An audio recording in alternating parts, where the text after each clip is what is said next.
মালদা থেকে শিলিগুড়ি পৌঁছে রাতে আস্তানা হয়েছিল হোটেল শালুজাতে। হোটেলের ফুল রিভিউর ভিডিও তোমরা যদি এখনও না দেখে থাকো তাহলে ডেসক্রিপশনে লিঙ্ক দিয়ে দেবো, দেখে নিও।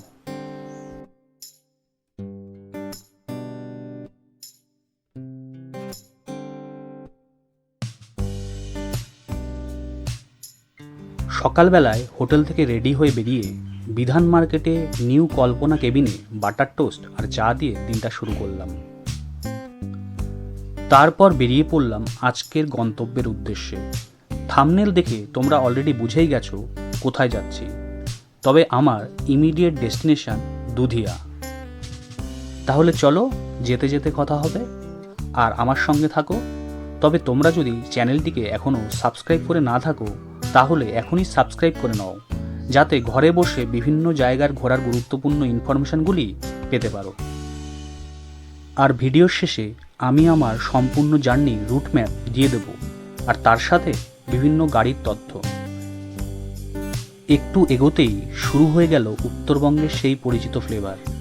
রাস্তার ধারে সারি সারি চা বাগান, আর একপাশে পড়ল মহানন্দা ওয়াইল্ড লাইফ স্যাংচুয়ারি। সাথে রেল লাইন যেন আমাকে অনুসরণ করে চলেছে। এই মহানন্দা বন্যপ্রাণী অভয়ারণ্যটি প্রায় 158 বর্গ কিলোমিটার এলাকা জুড়ে দার্জিলিং জেলার দক্ষিণে তিস্তা নদীর পশ্চিম তীরে অবস্থিত। হাতি, গৌড়, পার্কিং ডিয়ার, স্পটেড ডিয়ার, বুনো শুয়োর, লেপার্ড এবং বন্য বিড়ালের এক বিচরণ ক্ষেত্র এই অভয়ারণ্য। এই অঞ্চলেই দেশের সবচেয়ে বেশি বৈচিত্র্যময় পাখিদের বাস। পথে দেখা হলো আমার মতনই কিছু বাইকারের সাথে। তারাও নিজ নিজ গন্তব্যে ছুটে চলেছে।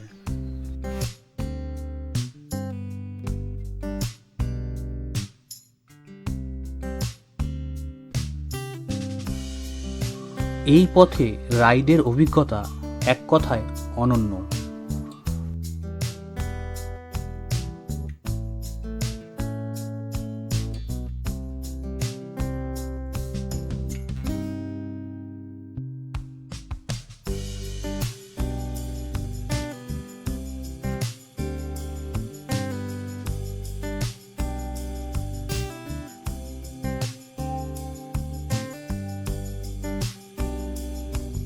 তারপর আরও এগোতেই পড়ল শুকনা এরিয়া, যেটি আর্মি ক্যাম্পের জন্য বিখ্যাত।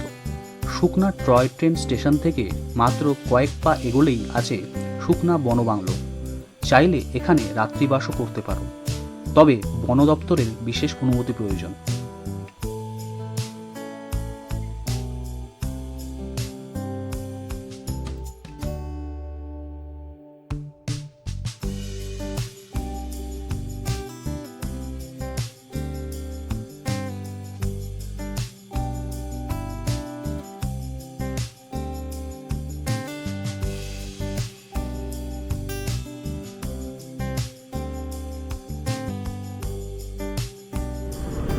আমি এখন আছি মাটিগাড়া কার্শিয়ং রোডে।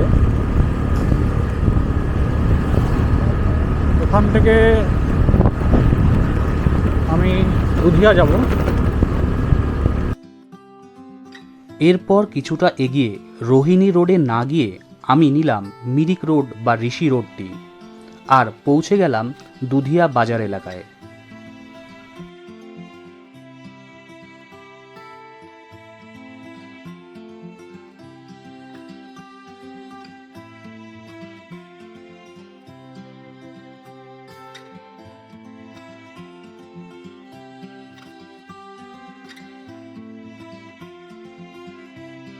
দুধিয়া বাজার অতিক্রম করে কিছুটা এগোতেই পড়ল দুধিয়া ব্রিজ, আর পৌঁছে গেলাম আজকের প্রথম ডেস্টিনেশনে।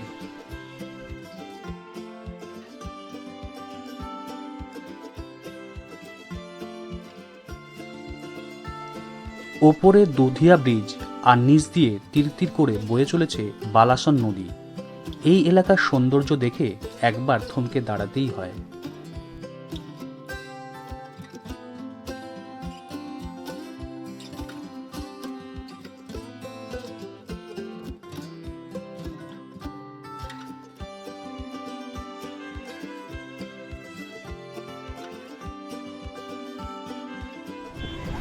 এই হলো সামনে দেখতে পাচ্ছ দুধিয়া পিকনিক স্পট।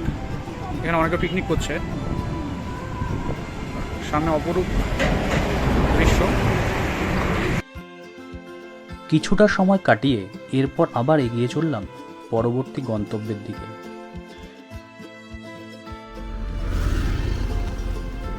এই দুধিয়া থেকে জাস্ট কিছুটা এসেই এখানে একটা রাস্তা ঢুকে যাচ্ছে। এখানে একটা ছোটো একটা দোকান পড়বে। এই দোকানের পাশ দিয়ে আমরা চলে যাবো মুক্তিখোলায়। আর এই দিকটা হচ্ছে কি গেলে হচ্ছে মিরিক। তো মিরিকে যাওয়ার আগে আমরা মুক্তিখোলায় যাবো। চলো মুক্তিখোলায় যাওয়া যাক।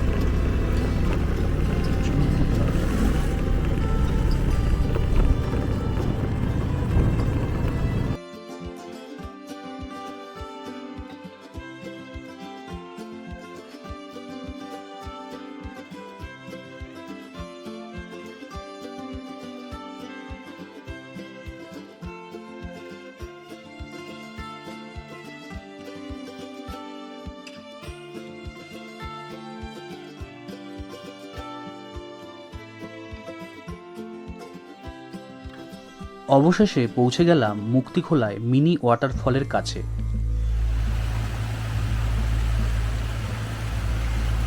তোমরা চাইলে মুক্তি লাভের আশায় এখানে আসতেই পারে।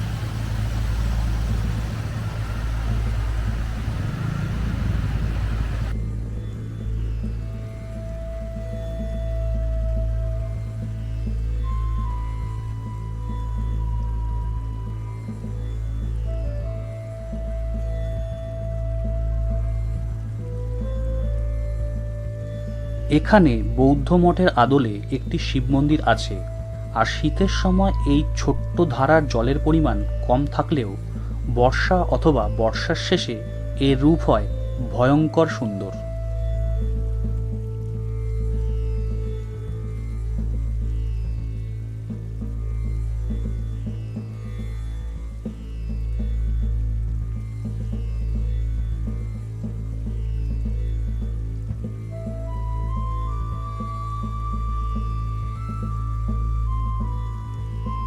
শীতের সময় এই জায়গাটি মূলত পিকনিক স্পটে পরিণত হয়।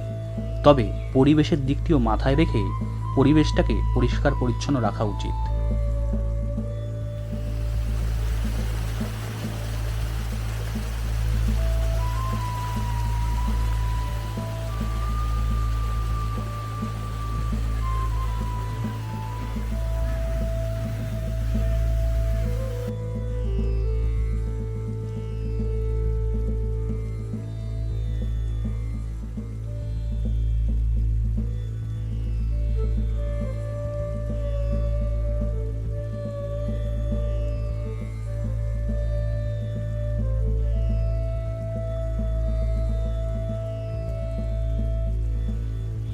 অতঃপর আরও উপরে উঠতেই পৌঁছে গেলাম মুক্তিখোলা ভিউ পয়েন্টের কাছে। এই জায়গাটিতে সবাই আসে না, কিন্তু এই জায়গাটির নিস্তব্ধতা একটি আলাদা মাত্রা এনে দেয়। আমার মতো যারা নিস্তব্ধতা পছন্দ করে তাদের জন্য এই জায়গাটি আদর্শ। তবে হায়ার গাড়িও এখানে হয়তো আসতে চাইবে না, তার কারণটা একটু পরেই বুঝতে পারবে। চলো এবার মুক্তিখোলা থেকে যাওয়ার পালা। মুক্তিখোলা থেকে আমরা নিচে নামবো। খুবই ডেঞ্জারাস পথ, তোমরা ভালো করে দেখো।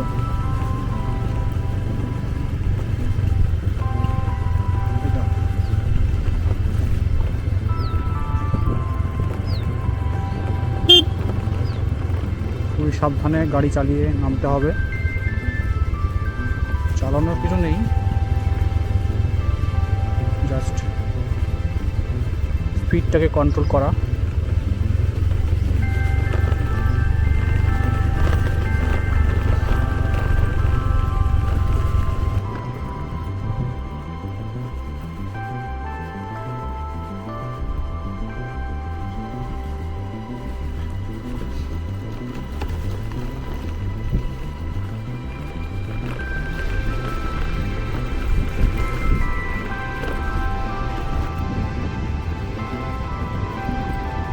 ট্রাফিকটা কন্ট্রোল করা খুবই টাফ ব্যাপার, অতটা সহজ নয়।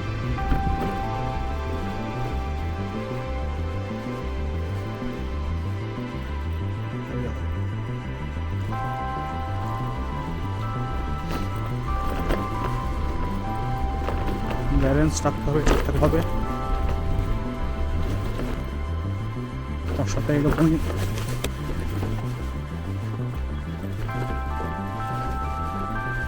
ডেঞ্জারাস পথ।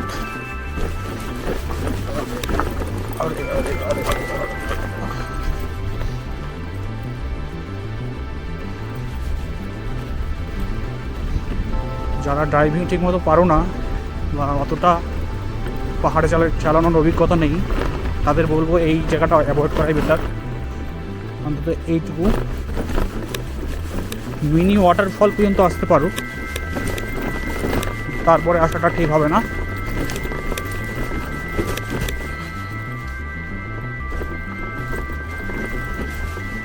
রাস্তার অবস্থাও কিছু কিছু জায়গায় খুব করুন। এখানে এসে আমি থেমে গেলাম, গাড়ি স্টার্ট দিয়ে করতে হবে।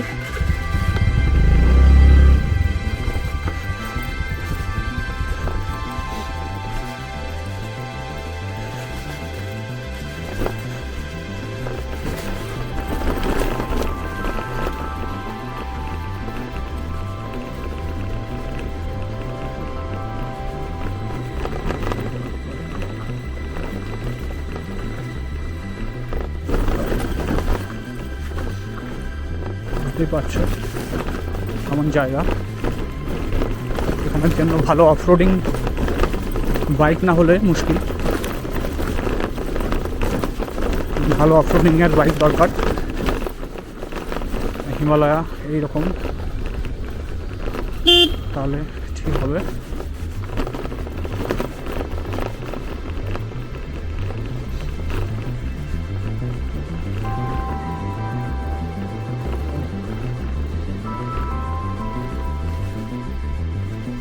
খুব ভালো প্রজেক্ট দরকার। এই দেখো, দেখেছো অফরোডিংয়ের বাইক না হলে এসব জায়গায় খুব মুশকিল।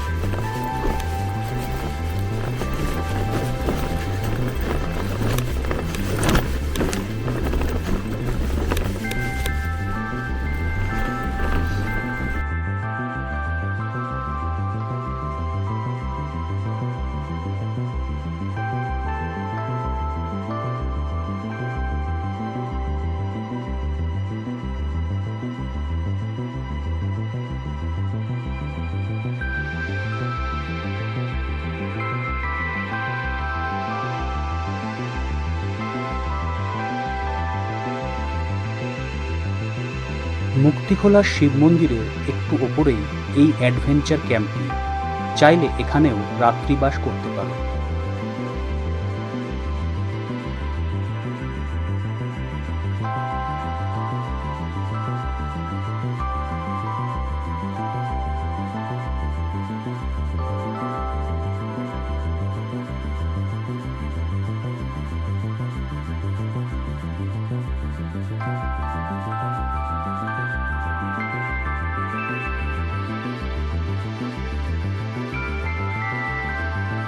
এবার পরবর্তী গন্তব্যের দিকে বেরিয়ে পড়ার পালা।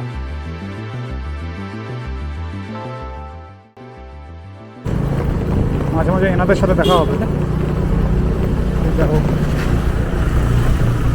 সারিবদ্ধভাবে এনারা বসে আছে।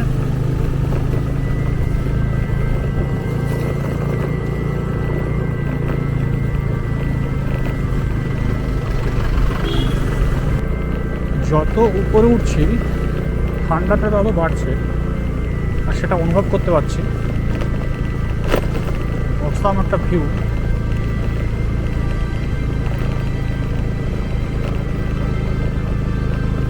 তোমাদের সাথে শেয়ার করব।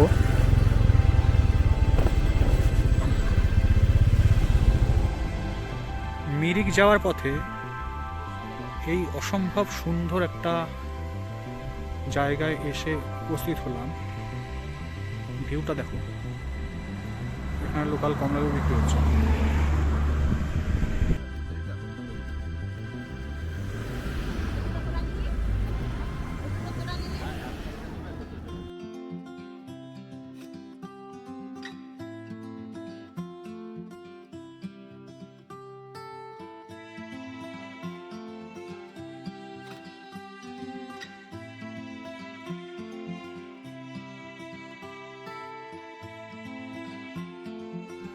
আবার চলতে চলতে এসে থামলাম মঞ্জু পার্কের ওপরের রাস্তায়। নিচে ওই দিকে মঞ্জু পার্ক। আমি আর যাচ্ছি না, তবে তোমরা চাইলে ঘুরে দেখতে পারো। ধাপে ধাপে চা গাছের সারির এই ল্যান্ডস্কেপ সত্যিই এখানে কিছু সময় দাঁড়াতে বাধ্য করবে।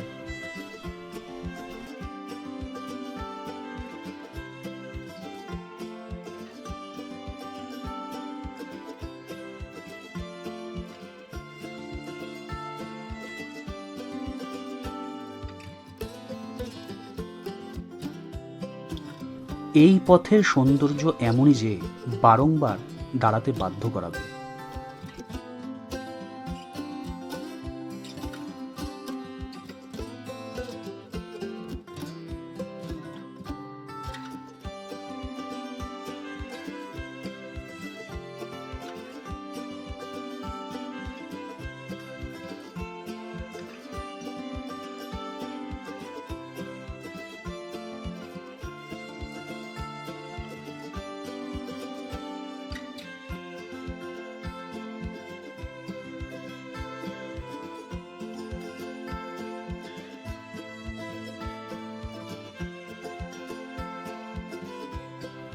এবার আমার দু চাকার বাহনটি ছুটল আজকের অন্যতম আকর্ষণের দিকে।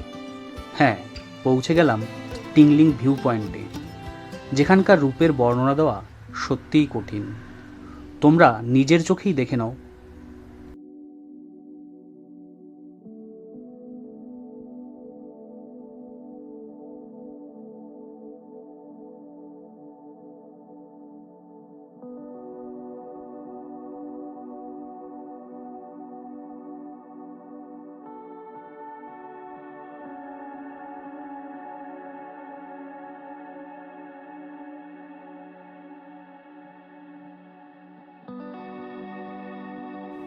এখানকার ওয়াচ টাওয়ারে দাঁড়িয়ে পাখির চোখে সামগ্রিক প্রকৃতির সৌন্দর্য উপভোগ করার সুযোগ হাতছাড়া করা সত্যিই বোকামি হবে।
তারপর টিংলিং ভিউ পয়েন্টের মোহ কাটিয়ে এগিয়ে চললাম গন্তব্যের উদ্দেশ্যে।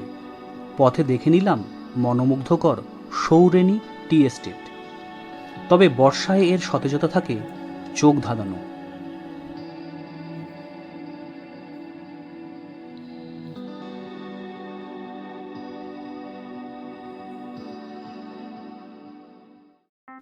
সৌরেনী থেকে কিছুটা এগোতেই পড়ল দুপাশে সারি সারি পাইন বনভূমি, আর মাঝে কালো পিচে মোড়া মাখনের মতো রাস্তা। এই রাইড জীবনেও ভোলার নয়।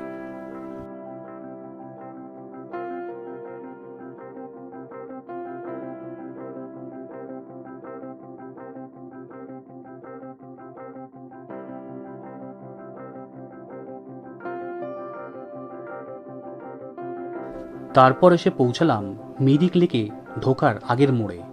এখান থেকে ডান দিকে গেলে মিরিক লেক, আর বাঁ দিকে গেলে মিরিক হেলিপ্যাড। আমি বাঁ দিকের রাস্তাটি নিলাম কারণ আমার ডেস্টিনেশন তাবাকশি, আর এই রাস্তাটি শর্ট হয়।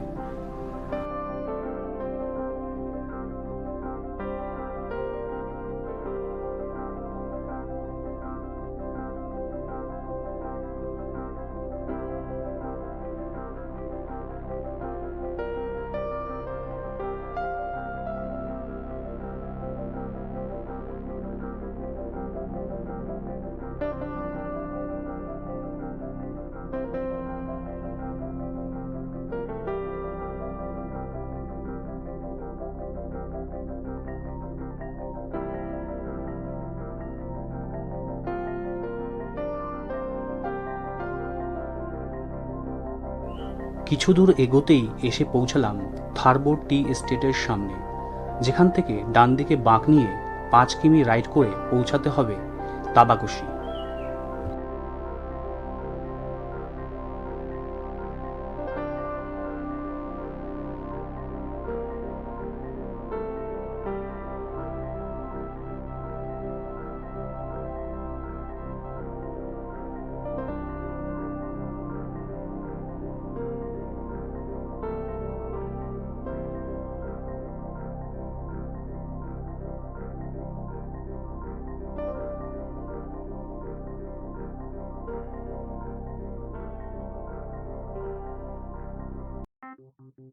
গোপালধারা টি এস্টেটের পাশ দিয়ে নিচে নেমে গেলে পৌঁছানো যাবে তাবাকশিতে।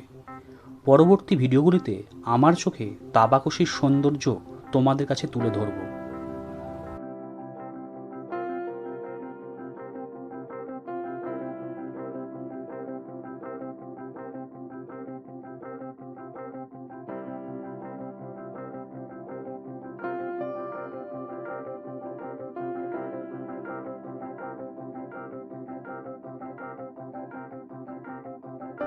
স্ক্রিনে শিলিগুড়ি থেকে মিরিক পৌঁছানোর গাড়ি ভাড়ার তথ্য তোমাদের সাথে শেয়ার করে নিলাম। পরের ভিডিওগুলোতে তাবাকশির ডাইরেক্ট গাড়ির তথ্য তোমাদের সাথে শেয়ার করে নেব।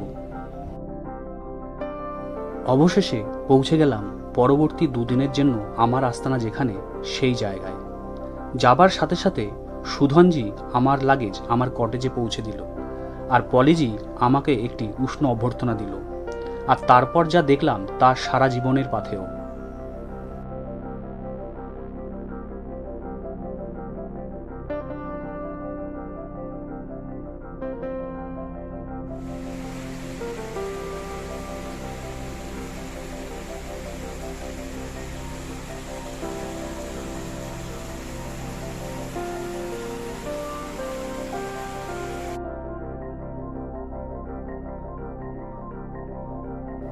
তোমাদের কোনো কোয়ারি থাকলে কমেন্ট করে জানিও।